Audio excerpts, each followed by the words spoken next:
Well, good day and welcome to a most interesting FS Club seminar today. Today, we're going to be chatting about a world that for many people might seem rather mysterious. That's the world of accreditation, certification, and standards, in a world which personally I've been involved with for nearly 40 years. So I'm really quite excited about it. We have today Matt Gantley, who's coming in from the United Kingdom Accreditation Service. We'll learn more about that later, but the sole national accreditation body for the United Kingdom. And a disclaimer, I have been on the board of UKAS for nearly 15 years, so I happen to know a fair bit here, but it is interesting. And he's going to be talking to us today about accreditation, facilitating trade and supporting UK PLC, or as it said in the calling notice, the UK's secret weapon in trade in many, many respects. But we'll get on to that in a moment. For those of you who don't know me, I'm Michael Mainelli. I'm the executive chairman of ZIEN. And I am always delighted to be doing these webinars because they're fascinating and interesting and we all learn stuff. But it's only possible thanks to our sponsors. And here's a list of our many, many sponsors ranging from Invest Northern Ireland on the left down to Volante on the bottom right, or Cuff Associates. So a huge range. And what makes them really special as sponsors is their tolerance for allowing us to range widely and freely across just about anything to do with finance, technology, or the social purposes in life. Now, today's agenda is fairly similar to many of the ones that we've held in the past. My job is really to get out of the way and let you speak to Matt. As ever, I won't read out biography details. They're on the website when you signed on, and you can go back and reread them and also get further materials. The webinar will be recorded, and the recording will be posted in approximately 48 hours. The slides will be available. And very finally, what Matt and I both want is to have a good discussion today. So after Matt has concluded just around 4 o'clock, we will be inviting you to ask questions and comments. You can start your questions and comments at any time. Please use the GoToWebinar facility. If you send me an email, that's very kind of you, but I won't get it until after. I'm actually going to be listening to the webinar and not playing with my email. So please do ask any questions or make comments, and Matt and I would be really thrilled to be able to handle those as we go forward. Anyway, Matt, if it's okay with you, I'm just going to hand you control, and I'd like to say basically, you have the floor. Thank you. Thank you very much, Michael. First of all, Michael, may I say thank you very much to you and to the Financial Services Club for this opportunity to speak to you about a topic, of course, that we believe adds real tangible benefit to the UK economy and has a very valuable role to play for government, the public, enterprise, and especially the financial services sector. As Michael mentioned, my name is Matt Gantley. I'm the Chief Executive of UKAS, and I'm really delighted to be here today to talk to you about the following topics.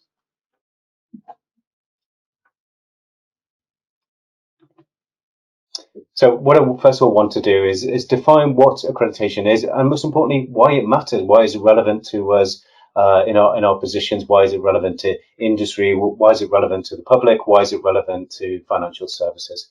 So I want to also describe who we are and where do we fit in. What is our attributes of governance? What gives us the position that we have? Also want to contrast the elements of standards and accreditation, particularly in facilitating international trade, and also to describe what a mutual recognition agreement is and how that supports a very important principle, which I'll repeat time and time again, is accredited once, accepted everywhere, which is a key part of ensuring that we reduce technical barriers to trade, that we facilitate and support trade.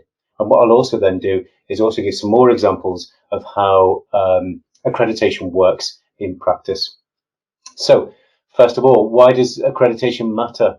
It matters for many, many reasons, but at work, home and play, alongside standards, accreditation is the hidden infrastructure that ensures that we can be confident in our daily lives. From the very moment that we wake up in our beds where the fabrics are tested for fire safety, to the coffee that we have in the morning that is, the water is tested, to the butter on our toast, which is assured for food safety, to the emissions from our cars, to the calibration of the speed cameras, to the construction products where we would work or we would live, to the range of standards that are in place to ensure that events are managed safely, and even to the drug testing or anti-doping testing of athletes. Accreditation, in many thousands of very small ways, ensures that the products and the services that we use are safe and legal and have the appropriate level of quality and performance. So, where do you see those signs of assurance in our day-to-day lives, and how does UKAS back that all up? Well, you will see from just some examples of these brands in front of you. There are many that you will see day to day on the back of your computer or your mobile phone. For example, the BSI kite mark or the UL symbol, especially on electrical products, or the CE mark that is used throughout the European Economic Area as an indicator of health, safety, and environmental standards. But also in more commercial products, we see, for example, in food assurance and animal husbandry assurance with the Red Tractor scheme, the British Retail Consortium Global Standards, gas safety, or even the balls, the diameter, the mass of national lottery balls in the pick every week.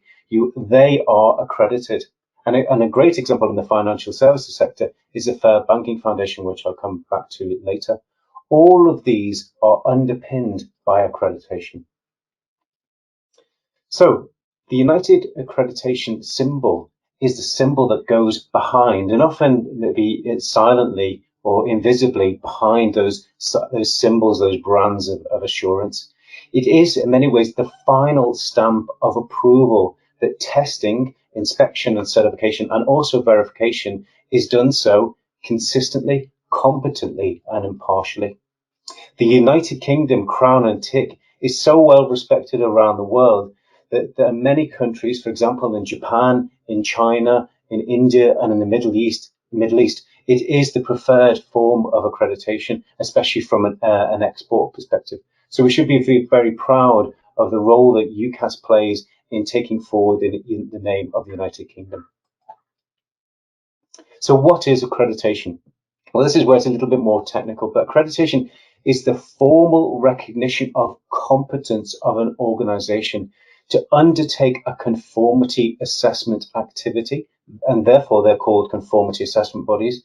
What are the examples of that? Well, they include testing, inspection, and certification and verification. They are the four major forms of conformity assessment. Let's make them real-time examples. Well, testing, one of the biggest news items over the last couple of months has been the COVID-19 testing. And so the laboratories, the pathology laboratories, are accredited for that activity. Inspection, for example, passenger lifts or construction products or engineering products, or the products that will go between over borders, for example, the shipping of grain and the inspection for that activity. Or certification, the 1.2 million ISO 9000 quality management certificates that there are throughout the world. And another example of verification is in the EU emissions trading scheme. And in the future, verification and validation are going to become a much more important standard, especially for blockchain and the validation of information relating to cloud-based technologies. So behind all of these different elements of accreditation and conformity assessment are appropriate standards. So one way to understand the way that accreditation works is to think of it as a final level of control before government.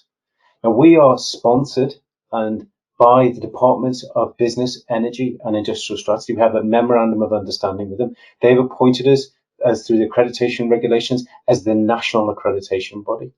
And throughout that hierarchy, we accredit conformity assessment bodies, test, calibrate, certificate, inspect, or independently evaluate the products and services that ultimately government, consumers, and purchasers then use, ultimately with the purpose to provide confidence, trust, and assurance.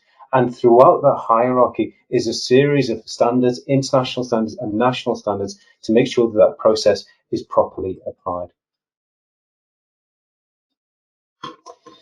So because of that framework of quality between standards and accreditation, The approach for quality infrastructure has been recognized by many global institutes, for example, OECD and the Global Bank Group. And they've been a major proponent of describing and promoting and supporting the development of accreditation standards right across the world, particularly because of the valuable role it plays in trade. And actually, this slide comes from a World Banking Group publication where they wanted to express the intricate way in which the national standards or standards bodies and accreditation bodies work, where the standards body creates the promise or the requirement, and the accreditation body ensures through conformity assessment the verification of the implementation of that promise or standard or requirement is done so competently, consistently, and impartially.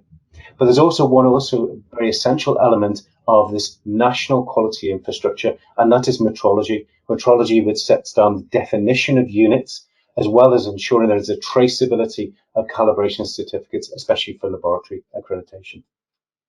So that quality infrastructure, as I mentioned, has been reported and investigated by many different organizations, and particularly OECD, the United Nations, and World Bank Group. And there are many aspects of studies which have shown the very clear improvement that has been made through the development of quality infrastructure on productivity, on innovation, and improving export.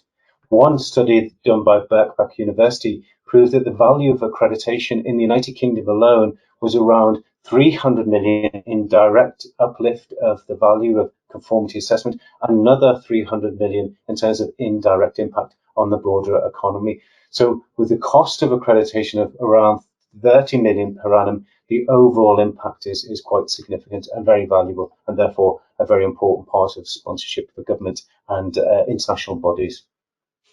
So how does the international framework work? Well, accreditation is an international process, particularly because it's important to ensure there is equivalence and acceptance of results, and especially to remove technical barriers to trade. The idea behind a multilateral agreement or mutual recognition agreement is to establish between economies and across the world the principle that if something is tested or inspected or certified, then it should be accepted everywhere, because there is mutual recognition of those accreditation bodies all around the world, and that all accreditation bodies operate to the same standard, which is 17011.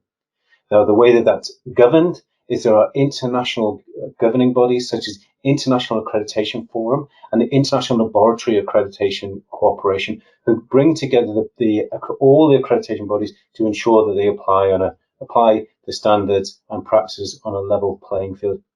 Also, on a regional level is regional groups, and UKAS is a member of the European Accreditation Body.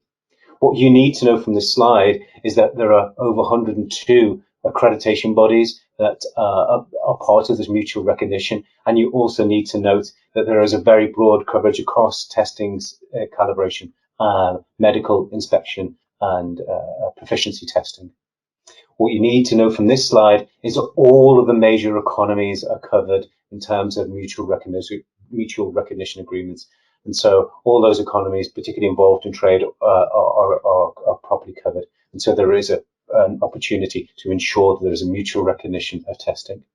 What you need to know from this slide is that the conformity assessment bodies that we accredit are large in number and are growing in terms of testing, inspection, and certification. There are over 60,000 laboratories who are accredited to 17025, as well as there are over 8,000 certification bodies. So the market is large, and there is no restriction in terms of capacity to deliver those services. So let me just take a step back, because I've run forward in terms of the explanation of many things, to say, why does accreditation matter? And we talked it in terms of its economic impact around in the UK, around 600 million benefit. But ultimately, is that the purpose of accreditation? What I would put forward that the purpose of accreditation is to ensure that government and the public have a final organization that they can call upon to ensure that testing, inspection, and certification is done to the highest level of standards, because that is ultimately so important to the products and the services that we use in our daily lives. And the perfect example in most contextual situation is the situation we had with PPE. The ability to ensure that there was enough personal protective equipment across a range of, for example, gowns or face masks was severely limited by the fact that the import of those products was sidestepping the accreditation process and the testing and inspection of those products. Therefore, for example, we see in the case of 4,000 gowns coming in from Turkey, which didn't meet the appropriate standards and had to go back. So that's just one example where personal protective equipment can affect the quality and the safety of the public, and so why it is so very, very important. Quickly, a background about UKAS. We were founded, or we can trace our origin back for 54 years to 1996 to the British Calibration Service, but we were consolidated 25 years ago as United Kingdom Accreditation Service. We are a not-for-profit, non-profit distributing organisation. We're a company limited by guarantee. We're given our appointment as the public authority organisation through the national accreditation regulations. We have 265 staff, but what's of more interest is we have 190 assessment managers who are supported through the delivery of around 33,000 assessment days of nearly 3,000 customers, of over 3,000 accreditations, using a broad range of technical experts, forensic experts, physicists, calibration experts, microbiologists. They are the technical experts to ensure there is rigor in the accreditation process. And just for information, on the right-hand side, you will see a range of examples of accreditation bodies that you may have come across in your day-to-day lives, or maybe they certify your organisation. What is our governance? Well, this is an important slide, particularly because it sets up the approach of which we run our organisation, how we set our strategy, and as well as we make sure that there's transparency in our processes. We have 4 different colleges of governance. They are government, as you can see, a range of departments, customer groups, business membership organisations, especially the FSB for small businesses, and the CBI for large businesses, and a range of professional institutes as well. So they are our governance process, making sure that we have the right strategy, making sure we're focused in the right way. What I also want to show you is the size of the test, inspection and certification sector. As you will see from this slide, the sector is estimated to be worth currently 200 billion euros, but that's only representing around 40% of the whole accessible marketplace. But at present, 60% of that availability for testing, inspection, and certification is sourced in-house by government or companies, and they haven't yet outsourced it. There is still opportunity for growth in that area. You will note from this slide that the revenues of the top tick companies in terms of euros, you will note that it's a very fragmented marketplace, and the top 10 players in the market only represent around 40% market share of the total marketplace. And there are several analyst reports that are available for you to look at more information. It's a very much a studied sector, a very stable, strong marketplace. You will also need to note that the marketplace is changing significantly, especially driven by digital innovation. Smart sensors, cloud security, blockchain technology are fundamentally changing the way in which an assessment might be done, a test, inspection, or certification might be done, because of the economies of scale that can be achieved through improved technologies. And then a lovely example I would give you to have a look at for more research is the My Story example of the My Story system created by DNVGL, which is based on a blockchain technology, allowing validation and verification of information that relates to a whole range of products and services. But the case study relates to wine, and it's very much worthwhile looking. And I will make sure that the link to that is on the slide when it gets circulated. So let's move on. We've talked about the sector. I want to talk about government and the role that we play. I won't labour this point, but we play a very important part of balancing the role of government, from balancing a rules-based, goals-based approach where inspection of a requirement may be insourced by government through their own inspection staff, to a much more market-driven solution accreditation and independent conformity assessment allows a whole spectrum of methodologies from earned recognition to co-regulation, and that is a very cost-effective route of which to allow improvement or the achievement of objectives, quality, health and safety, or environmental objectives for government. So let's look at some examples of those. There's lots of different examples, and all of these are available on the UKAS website for further information. But let's just take the example of the forensic science regulator. Instead of inspection directly of the police forces around the country for their forensic laboratories, that is provided and delivered by UKAS accreditation. So all forensic laboratories are in a process of getting accreditation to show their competence, their impartiality, to show that there's systems in place to meet the right standards. Drinking water inspectorate, food safety, emissions trading, farm and food assurance schemes, building regulations, and especially at this time, pathology laboratories and healthcare testing is all accredited. So we play a very important role in supporting regulation of government in a very cost-effective way.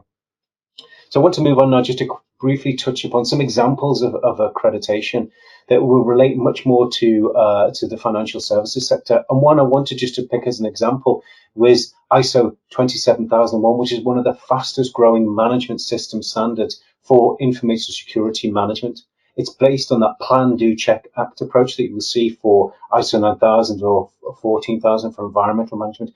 And it is a very rigorous approach of which to understand data security requirements and put appropriate controls in place.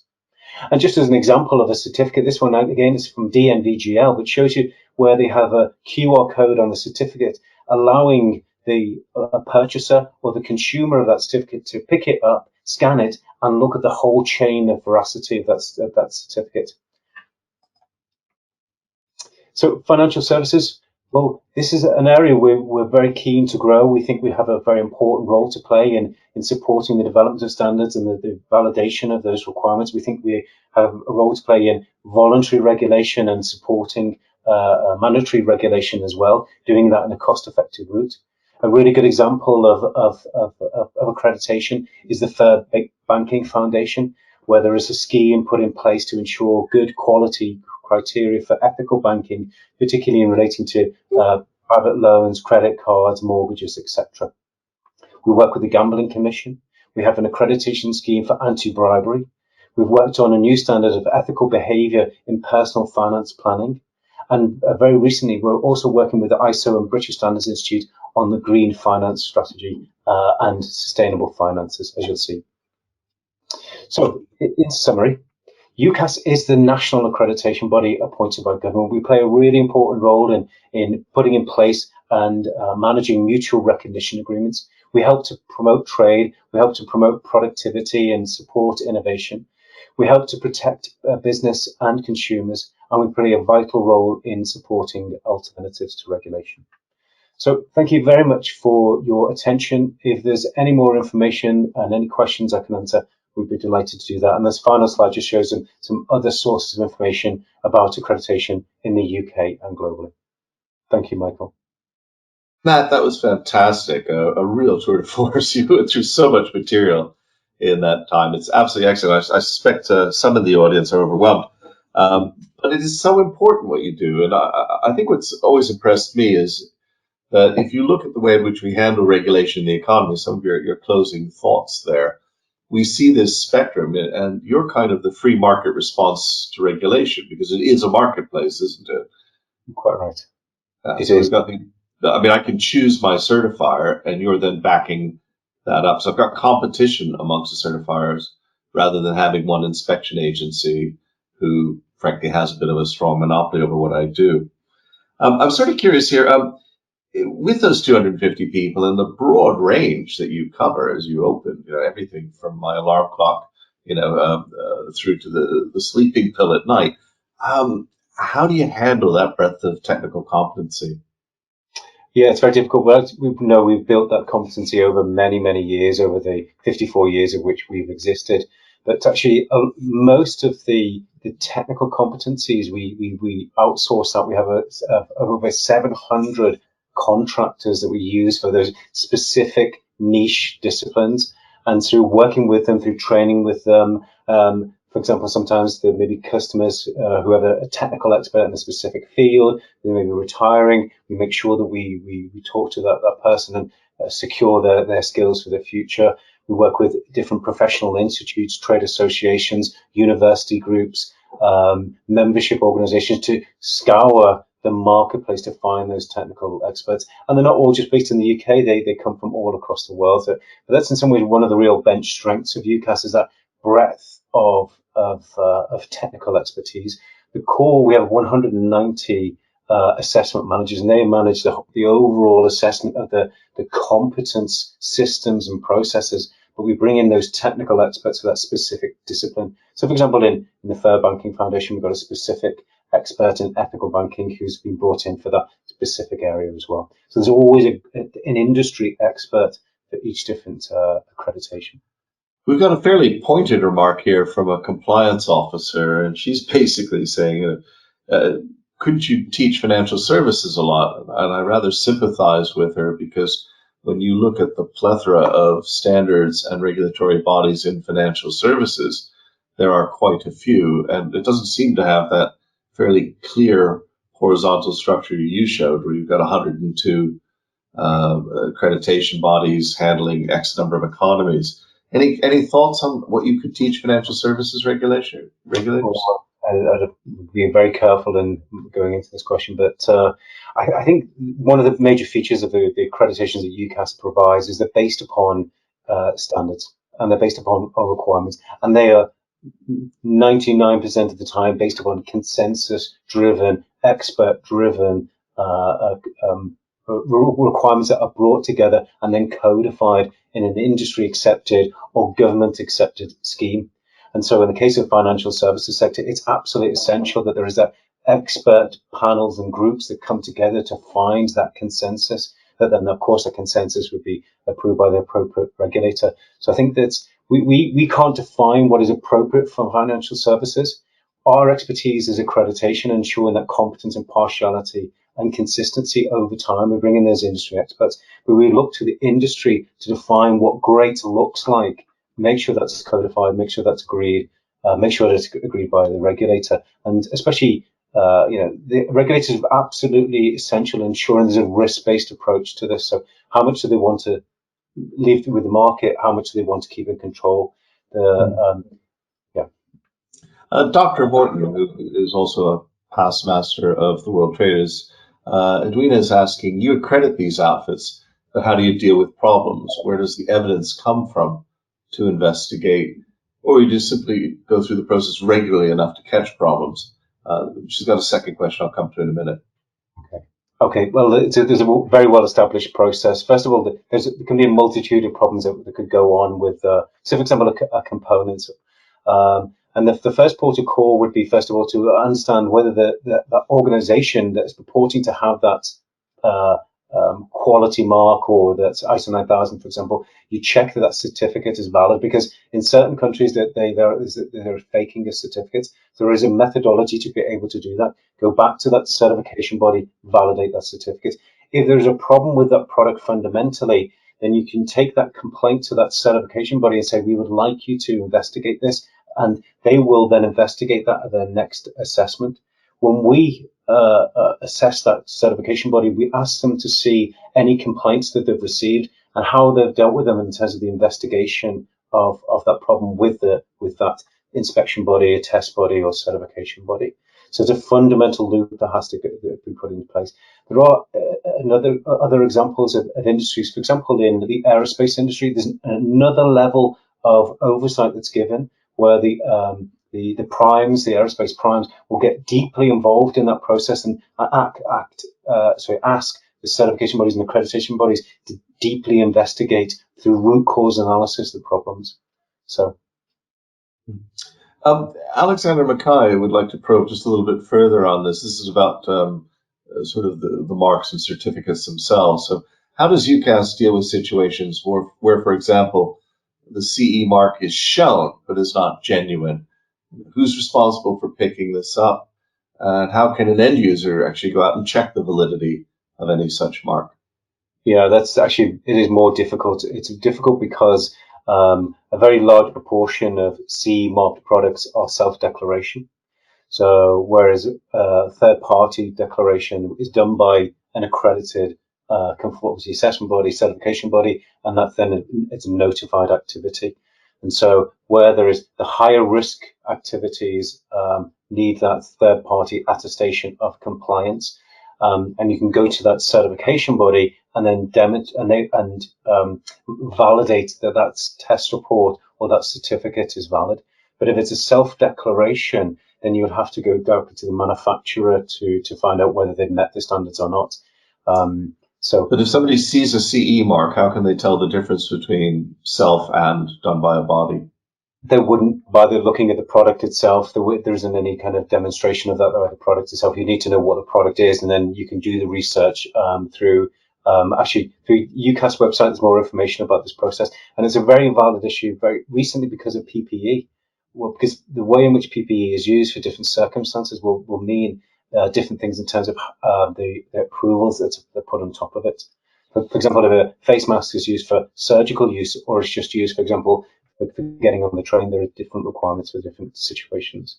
So it is a very well, Alexander continues. Does this mean that all such marks are not equal? Well, they're all equal in terms of the approach that has been taken, but the actual inspection, the factory production control assessment, or the testing or the certification that's laid onto it will depend upon the inherent risk of that product itself. Now, particularly from the EU side, there is certain products, for example, bandages that are not used for medical use, they will not have a very specific controls put into place for them. You've got self-declaration. But if it's a component that might go into an aerospace part, the testing, the inspection, and certification that needs to go into is very, very rigorous. So the marketing approach, not necessarily the testing. Now, in FS Club, a group, the financial services group of livery companies, has been looking at requirements for anti-money laundering. In fact, we have a webinar later this week on this. Do you, Matt, think that the UK financial services industry should make more of its strength in security standards and accreditation, such as ISO 27000 and new standards like PAS 499 on digital ID and authentication? Yeah, absolutely. And on the digital identification, we are actually working with stakeholder groups to look to bring that into accreditation in the near future. So yeah, that's a big growth area. It's very important. We're very pleased to be working with financial services.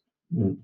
And back to Alexander's point, I think you were answering fairly candidly on CE, which is a special, but many of these other standards don't allow self-certification. You have to have been independently audited. Is that correct? Unfortunately, not all declarations of compliance are accredited or have that veracity behind them. There are many marks in the marketplace that there are pretty much, if you pay for the use of the logo, you get to use it. But unfortunately, we can't police every claim that is made. But where we are involved in a process of the accreditation of a mark or a standard, then there has to be a very clear requirement in place. There has to largely be a consensus-based standard behind that, and then we make sure that there's appropriate systematic process for evaluating the competence of that conformity assessment body. So, unfortunately, I wish we were large enough to cover all marks, but we're not. We've got a few questions out here asking about the relationship with ISO, the International Standards Organization, and also with the WTO, the World Trade Organization. So how do you fit into that architecture? Yeah, well, in the United Kingdom, our sister organisation in the National Quality Infrastructure is British Standards Institute, and British Standards Institute are the national publisher of standards in the United Kingdom, and they are part of a regional grouping at a European level, and that European level then is part of the international forum, and that international forum is ISO. So within ISO, there are specific subgroups, for example, CASCO, which sets the framework for conformity assessment processes. And so we work with the national standards body, with BSI. We work with them very closely, especially on the promotion of quality infrastructure in the UK and abroad. We attend ISO committees for the development of new standards or the maintenance of standards. So we support the development of standards, and we are a recipient of standards, and that is the relationship. The World Trade Organization.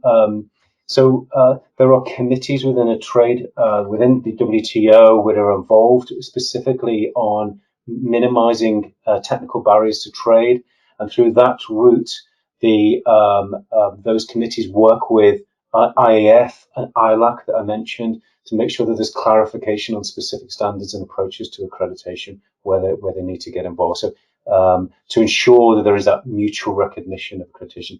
We don't deal directly with WTO, although WTO are a very big supporter and proponent of accreditation.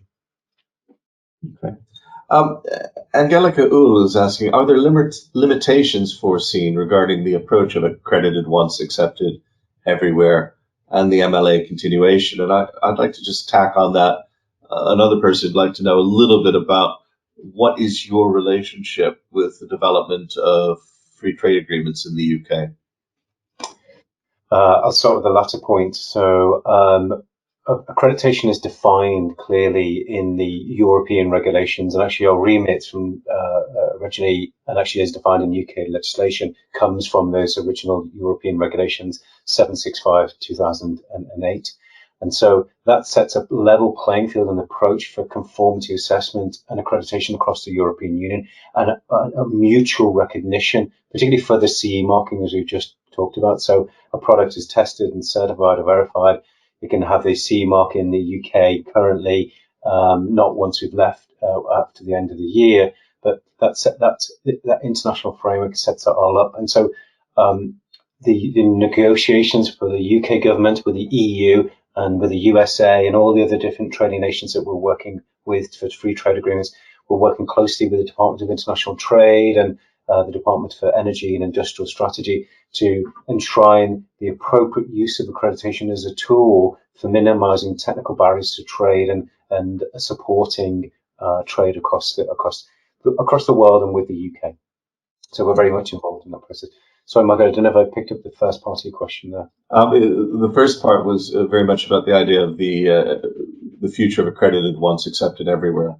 Yeah, how that could be limited. At present, I think it's a system that works, but there is a system where as I mentioned at the top of the presentation, many conformity assessment bodies will seek to work with one or more accreditation bodies.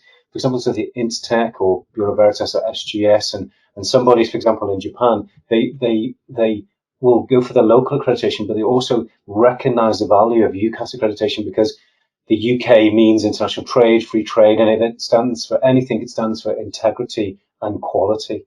And so mutual recognition in many ways, it should always be about using your local accreditation body, but increasingly some conformity assessment bodies are using both. They're doing one for the global and one for the local. So I also think there's a broader point which we haven't yet evaluated how this is going to work at an accreditation body level, is the influence of digitization and digital transformation in our world and the interflow of information. And the way in which we can do assessments around the world has changed. It's demonstrated by COVID-19. We are much more modern and forward-thinking now in terms of our communication and meeting methodologies. All of our assessment activities over the past 3 months have been done remotely by necessity. But we've done over 4,000 assessment activities. And I think that's going to change the way assessment activities work around the world. The aggregation of data through blockchain technologies and sharing of data changes the way accreditation works. It's no longer about the accreditation of just products and services. It's about data, the validation and verification of claims. And that's a new approach to accreditation. It's an approach that doesn't necessarily, where borders and boundaries don't necessarily, they're not, the service is not defined in that way. So where is the data held? How can the accreditation work? These are questions we don't quite don't know at the moment, but the world is becoming increasingly global in terms of digitization. Well, there's been a lot of talk in financial services about sort of continuous audits, i.e. that people should be able to produce accounts on a much more regular basis than the annual. And you do largely run on an annual type approach yourself, I think. I think that's fair. So yeah, it's an interesting world out there. You've sort of answered a question that did come up. It's just if you wanted to expand quickly on anything about what you might have learned from COVID-19. What have we learned? A whole host of things. We were speaking earlier about at the beginning of this year, we had a strategic objective to trial remote assessments. We were going to plan it properly. We were going to make sure that we had all the resources, test it, and see how it worked. And here we are. As I mentioned, we've done 4,000 assessments remotely. We've learned incredibly from that. And I think sometimes as an organization, we were too cautious before we jump forward. And I think we need to be braver with the work that we do and the innovation that we put into place. I think there's many things which we need to hold on to as an organization. I'm just not making this point from an accreditation perspective, but just an organizational perspective. Staff engagement is much improved because although we're more remote from each other, ironically, we're closer to each other in terms of engagement and ability to talk and to meet and to engage. And so I think that's absolutely fabulous. So, and as well, the methodologies for remote assessment and the innovation that we're putting in place for assessments, I think we've got to make sure that we hold on to those activities going forward. I'm going to try and squeeze two questions in, and they are big questions. So let me tackle this one. Chris Seo is interested in how does UKAS quality assure that supporting organizations deliver the same high quality standards aspired to by UKAS? Some assessors may not be as good and fair as perhaps those who are explicitly closely affiliated with UKAS in the UK. Yeah, really good point. So in the same way that we assess our conformity assessment bodies, we are assessed ourselves, and that's through peer evaluation. So we're part of the European accreditation framework, and so we are evaluated from a team that's made up of a selection of experts from across the European accreditation bodies. They come together and they evaluate us. Actually, our evaluation should have been in November. It's been put back to next year, but that's often like a 2-week assessment process for all of the services that we provide and our approach to accreditation to ensure that we're meeting the standard, those global standards. That's the basis of mutual recognition, the fact that we're peer evaluating each other to make sure that we're all consistently working across the world. In terms of our own quality systems and approaches, we have a team of 4 people who are continuously monitoring the performance of our full-time assessors and those part-time technical experts. We evaluate them on their performance. We do detailed feedback from customers on the approach that they took, the professionalism, the technical expertise, and we comb through that data. We look at our Net Promoter Score very closely to make sure that if there's any trends in performance over time in our approach that we take. So we take the multiple different ways in which we learn from customers, our peers, and actually our internal processes for quality improvement. Back to Edwina, and there are quite a few other related questions looking at trade, and maybe to close out on trade, because I think your point there about one of the ways I've always expressed UKAS is that you're the auditor of the auditors. Yes. So you've got the certification bodies, and you accredit them, i.e., you audit them. But this would go on ad infinitum, who audits them and who audits them, and actually you stop that process by forming this mutual loop that sort of says, okay, that's enough checking, or we'll all wind up checking ourselves forever. But Edwina is wondering about what's going to happen when we leave the EU. And I have a couple of other questions here let's go on this. What happens when we leave the EU? So first of all, from that really essential aspect of the mutual recognition. So membership of the European Regional Group is based upon being a member of EEA or the EU. And of course, we are no longer a member of the EU and the United Kingdom, and so we no longer meet the requirements, and therefore our membership is no longer position going forward, which we'll have to change the criteria. And so we've been given a 2-year transition period for us to work through the criteria of EA to be able to change them to allow the United Kingdom to remain part of the European Accreditation Forum. So actually, EA is the only body across the world that is linked to a political group such as the all other regional groups are just regionally defined, not politically defined. And so that we want to change EA's criteria to allow that. EA as an organisation is very keen. All the other European accreditation bodies want UKAS to stay. We're one of the largest European accreditation bodies, and we are a European accreditation body geographically, so we want to remain part of it. So over the next year, we're working hard with EA to change those criteria. What's a really important part of it, though, and no one can answer this at this point in time, is what type of deal do we do with the European Union? Now, the closer that deal is to the existing regulatory framework, then the easier it will be for UK conformity assessment bodies, for importers and exporters to use existing methodologies for testing, inspection, and certification to continue that going forward. The less integrated we are, then the more there will be a need potentially for inspection, testing, and certification at both sides of the border, because there won't be necessarily that mutual recognition. So it really comes down to what kind of trade deal. And I know that the UK government is very much focused on ensuring there is that mutual recognition processes that they want to minimise technical barriers to trade. Matt, that is fascinating. I don't think people really appreciate this. Is the kind of the hidden underside of what's really going on, the rails and the cogs that make the whole system work, and the horrific amount of efficiency that 250 people roughly sit at the center coordinating all of that. And I myself come across it personally as opposed to professionally, recently importing some face masks from China in a reasonable quantity, hitting the P45 standards, needing to prove that there was a certification body who had done it and that there was an accreditation body behind that. Every time we've got import and export certificates, your world is really, really vital. And the importance of delivering appropriate confidence to people that they can plug in an electrical device safely, or that they can let something loose on their hair or their hair dryer. All this sort of thing is it's almost impossible to describe. And we in financial services, A, take all that for granted, and then B, don't seem to want to learn from it. So I'd hope to have you back as your work in the financial services sector increases to help explain how this could be a free market way to help us as a nation of financial services people integrate with the global trading system. So perhaps more areas in financial services should be part of the accreditation certification scheme with the full auditing that implies, as opposed to done by national diktat. So interesting.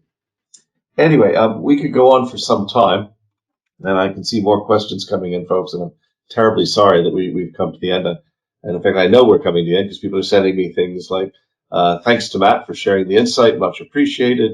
A very interesting talk and thoughtful answers. Please thank Matt for me, which is basically telling me to get off the air. So if I could leave it at that for a second, can you hold on just for a moment, Matt, while I give 2 sets of thanks. The first thanks, as ever, has to go to these amazing sponsors of ours who are extremely kind in letting us range, as I said earlier, widely and freely. And please do not underestimate this very, very, very important and yet quietly ticking away area that makes us function trade-wise in both goods and services. And an approach that I commend heartily as what I've always called a voluntary standards market. And I don't understand how anybody who's into free markets can't recognize that they need a bit of control and that this is a market way of establishing that control. So there we are. I'd also like to thank you, the audience. Without you, there'd be no point in holding these. I think that's fairly self-evident. Matt, do you mind auditing them? Is that okay? Just make sure we got our numbers out there. But you held everybody on till the very end, actually. We do have more webinars coming up, as you know. The most exciting one is hard to pick, but we do have Tokyo tomorrow with the former governor of the Bank of Japan. And we do have the FSG anti-money laundering one I referred to on Thursday. A dear friend of mine is going to be Brendan May on Friday in conversation about his life, particularly to do with sustainability and ESG and palm oils, and some amazing work that Brendan has been doing for many years. He was the man who almost single-handedly got the Marine Stewardship Council going, which quite interestingly is also a certification approach to sustainable fishing, the Happy Ticky fish mark that you see everywhere, which is audited in the same way as Matt described UKAS. And finally, I mentioned on Wednesday, we're going to be talking with the ESOP Center about maintaining all employee share plans in what is a tough circumstances. So, but Matt, the real thing is thank you. I was so pleased you decided to tackle this because it's not easy. It's a very complex area that's built up over many years and yet has been rationalized in a lot of great ways. You explained it top to bottom, which is certainly what I wanted. And I hope perhaps we might be able to come back in future and delve into some more specific areas. But unfortunately, in these days of remote working and webinars, I'm afraid all I can give you is audience applause on my little banger. So a hearty round of thanks to you for coming on. We hope to see you again soon, and all of our audience as well. Thank you very much, Matt. Thank you.